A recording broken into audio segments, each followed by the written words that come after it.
Jean-Charles Caillé. Et bonjour. Vous êtes professeur de biologie moléculaire à l'Université catholique de Lille. Vous pratiquez la classe renversée. C'est quoi une classe renversée? Alors une classe renversée, c'est un peu comme une classe inversée, sauf que les étudiants sont do it yourself, c'est-à-dire qu'ils doivent tout faire. On ne leur fournit pas de documents, pas de livres, c'est à eux d'aller chercher le savoir et de le construire. Ils construisent le savoir et si je comprends bien, ils s'évaluent les profs?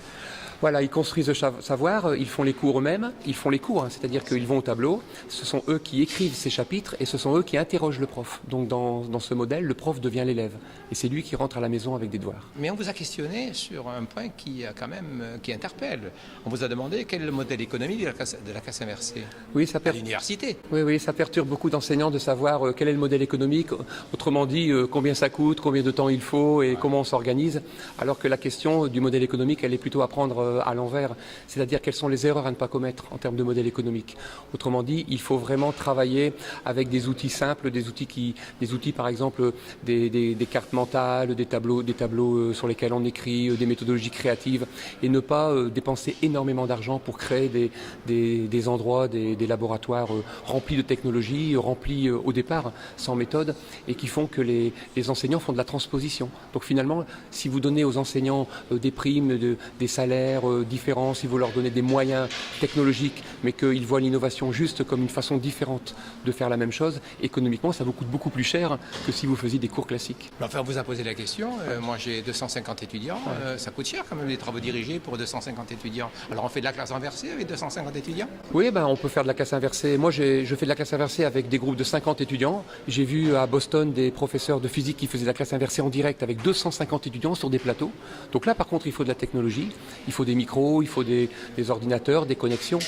Mais le problème de l'argent n'est pas le problème de départ. C'est-à-dire qu'une fois qu'on a créé la classe inversée ou renversée, là, on essaie de trouver les moyens pour la favoriser.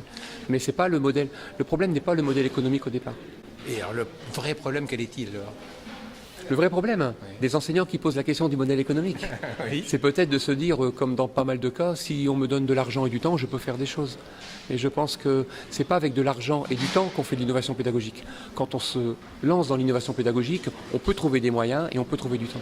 Alors, l'enseignant que vous êtes a basculé dans l'innovation pédagogique. Il y est venu certainement progressivement.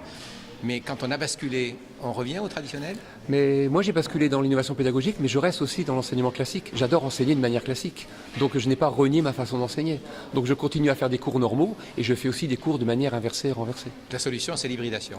Voilà, le véritable enjeu de l'innovation, le véritable enjeu, ce n'est pas de faire des choses nouvelles, c'est d'articuler ces choses nouvelles à l'enseignement académique. Et c'est avec cette articulation, cette synergie, qu'on arrive à faire de belles choses. Alors moi je suis enseignant académique, il ne faut pas que je me sente fautif de mettre en œuvre ce type d'enseignement. Non. Quel conseil vous me donneriez? Voilà, il faut intégrer des équipes, il faut de véritables dynamiques d'équipe avec des synergies complémentaires. C'est-à-dire que dans une équipe de pédagogues, on peut très bien avoir quelqu'un qui n'est innovant qu'à 5% et un autre qui l'est à 95% et faire travailler ces gens ensemble.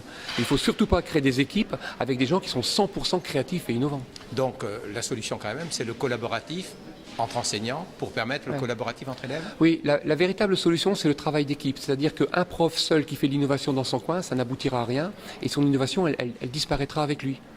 Moi, je suis contacté par mail, par chat, par blog, par des enseignants qui me disent « mais moi, je fais ça depuis des années, mais je le fais tout seul ». Et donc, c'est pas durable. Pour qu'une innovation, elle soit durable dans un établissement, il faut ce qu'on appelle des communautés apprenantes, des gens qui expérimentent ensemble, qui partagent leurs échecs et leurs bonnes pratiques. Merci beaucoup, Jean-Charles Caillé. Ouais, je vous remercie.